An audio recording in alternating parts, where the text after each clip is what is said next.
చిత్తూరు జిల్లా కుప్పం నియోజకవర్గం నుంచి రామకుప్పం మండలానికి చెందిన ఎంపీటీసీలు, సత్యసాయి జిల్లా పెనుగొండ నియోజకవర్గం నుంచి రొద్దం మండలానికి చెందిన ఎంపీటీసీలు, మడకశిర నియోజకవర్గం మడకశిర మున్సిపాలిటీకి సంబంధించిన కౌన్సిలర్లు, అన్నమయ్య జిల్లా రాజంపేట మున్సిపాలిటీకి సంబంధించి అక్కడి నుంచి వచ్చిన కౌన్సిలర్లు, వీరితో పాటు ఈ ప్రాంతాలకు సంబంధించిన ముఖ్య నేతలందరికీ కూడా పేరు పేరున హృదయపూర్వకంగా నమస్కారాలు తెలియజేస్తా ఉన్నాను. ఈరోజు మీరంతా కూడా తెగువ చూపించిన పరిస్థితుల మధ్య మిమ్మల్ని అందరినీ అభినందిస్తూ మీ అందరితో కూడా కాసేపు గడిపే కార్యక్రమం చేస్తూ ఉన్నాం. నిజంగా ఈరోజు రాష్ట్రంలో ఉన్న పరిస్థితులు ఎలా ఉన్నాయి అన్నది బహుశా నాకన్నా కూడా మీకే బాగా తెలుసు. రాష్ట్రంలో ఈరోజు విలువలు లేని, విశ్వసనీయత లేని, ప్రజాస్వామ్యాన్ని కూనీ చేస్తూ ఉన్న పరిస్థితుల మధ్య రాజకీయాలు జరుగుతూ ఉన్నాయి. ఇలాంటి చెడిపోయిన ఈ రాజకీయ వ్యవస్థలో తులసి ముక్కల్లా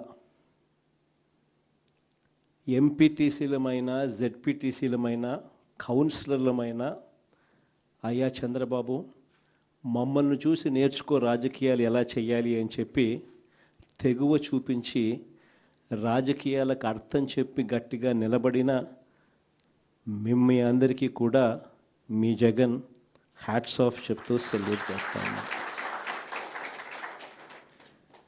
కారణం ఏమిటంటే రాజకీయాలలో ఉన్నప్పుడు విలువలు ఉండాలి.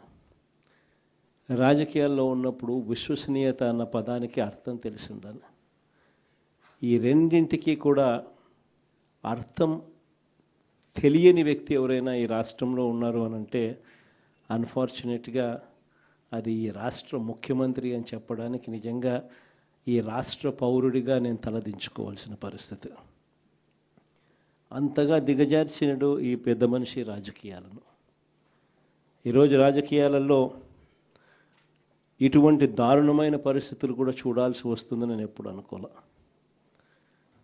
ఎందుకు ఈ మాట చెప్తా ఉన్నాను అని అంటే, ఒకసారి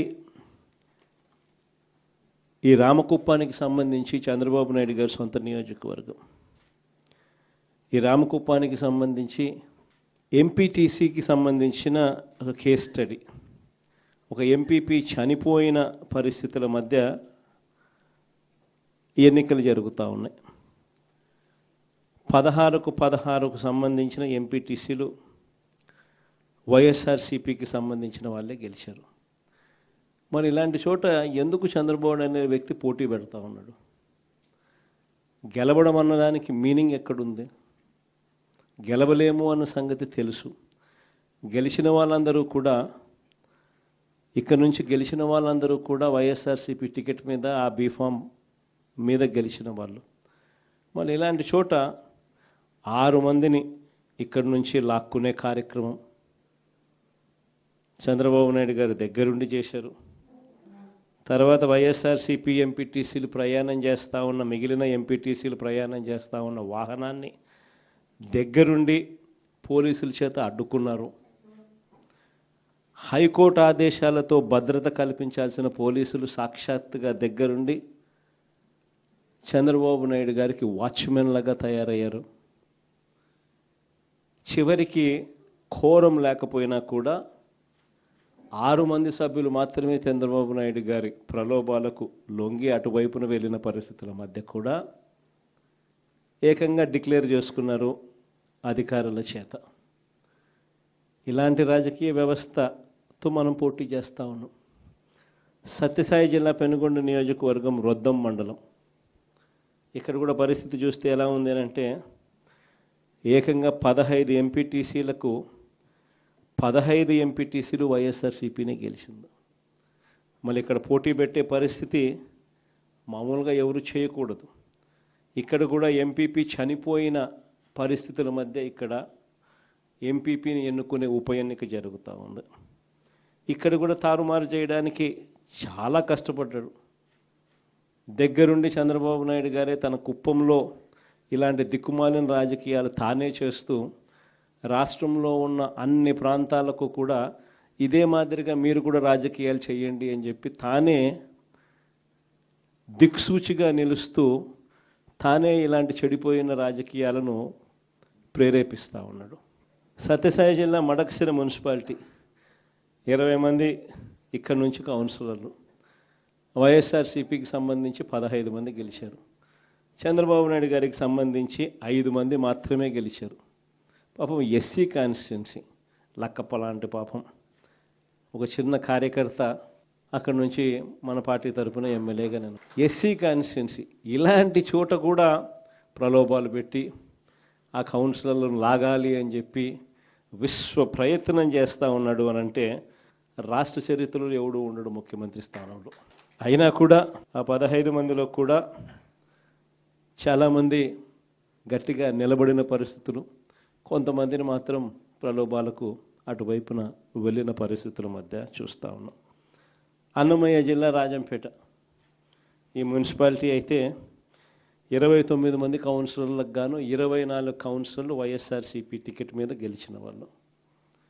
మరి 29లో 24 మంది వైఎస్ఆర్సీపీ టికెట్ మీద గెలిచిన పరిస్థితులు ఉన్నప్పుడు తెలుగుదేశం పార్టీకి సంబంధించి కేవలం 4 మాత్రమే గెలిచిన పరిస్థితులు రాజంపేటలో ఉన్నప్పుడు ఒకడు ఇండిపెండెంట్గా గెలిచారు. మరి సంఖ్యాబలం లేనప్పుడు ఇక్కడ చంద్రబాబు నాయుడు గారు ఎందుకు ఇలాంటి హేయమైన రాజకీయాలను ప్రేరేపిస్తున్నాడో ఎవరికీ తెలియదు.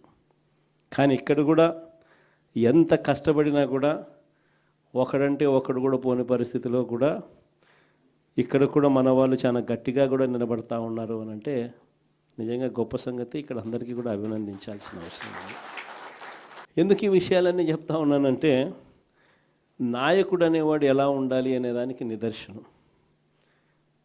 మన ఎంపీటీసీలు ఎవరైతే ఇవాళ తెగో చూపుతూ ఉన్నారో విలువలకు విశ్వసనీయతకు గట్టిగా నిలబడి మేము ఎంపీటీసీలమైనా జెడ్పీటీసీలమైనా కౌన్సిలర్లమైనా అయ్యా చంద్రబాబు నీకన్నా పోలిస్తే మేము చాలా చిన్న పదవుల్లో ఉన్నవాళ్ళము, అయినా కూడా మాకు విలువలు ఉన్నాయి, విశ్వసనీయత ఉంది, రాజకీయాలకు అర్థం మేము చెప్తా ఉన్నాం, నిన్ను చూస్తే రాజకీయాలే సిగ్గుతో తలంచుకోవాల్సిన పరిస్థితిలో ఉన్నాయి, నువ్వు ముఖ్యమంత్రి స్థానంలో కూర్చున్నావు, తల దించుకో అయ్యా చంద్రబాబు అని చెప్పి ఇక్కడి నుంచి మన వాళ్ళు సంకేతం ఇస్తూ ఉన్నారు చంద్రబాబు నాయుడు గారు. ఎన్ని కష్టాలున్నా కూడా చిక్కటి చిరునవ్వుతోనే ఉన్నాం. చిక్కటి చిరునవ్వుతోనే ప్రజలకు చెప్పిన ప్రకారం మేనిఫెస్టోలో ఏదైతే మాట చెప్పామో ఆ చెప్పిన ప్రతి మాట కోవిడ్ లాంటి కష్టాలున్నా కూడా మీ జగన్ ఏ రోజు కూడా బటన్ నొక్కడంలో ఏ రోజు కూడా వెనకడుగు వేయలేదు. నేను ఒకటి చెప్తా ఉన్నా. ఈరోజు కార్యకర్తలు పడుతూ ఉన్న బాధలు నా కళ్ళతో నేను చూస్తూ ఉన్నా.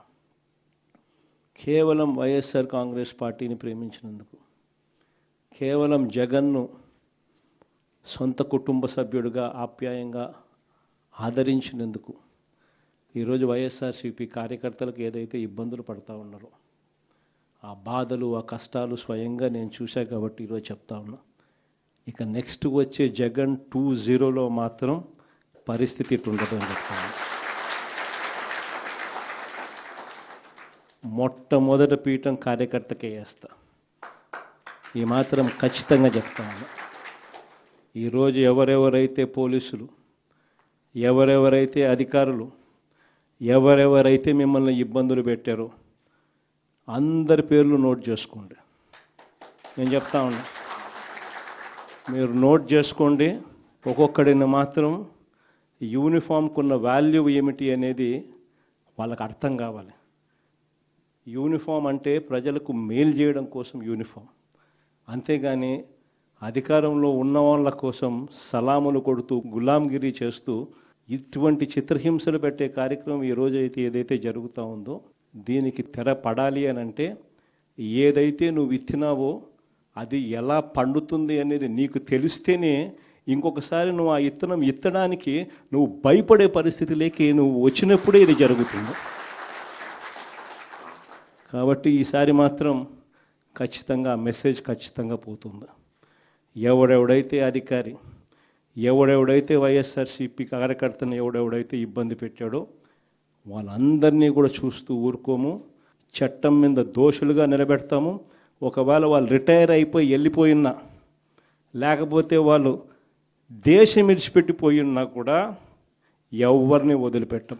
సప్త సముద్రాల అవతలున్నా కూడా అందరినీ కూడా పిలిపించే కార్యక్రమం చేస్తాం. పిలిపించిన తర్వాత సినిమా మామూలుగా ఉండదు. సినిమా మాత్రం అదో లెవెల్లో ఉంటుంది. సినిమా మాత్రం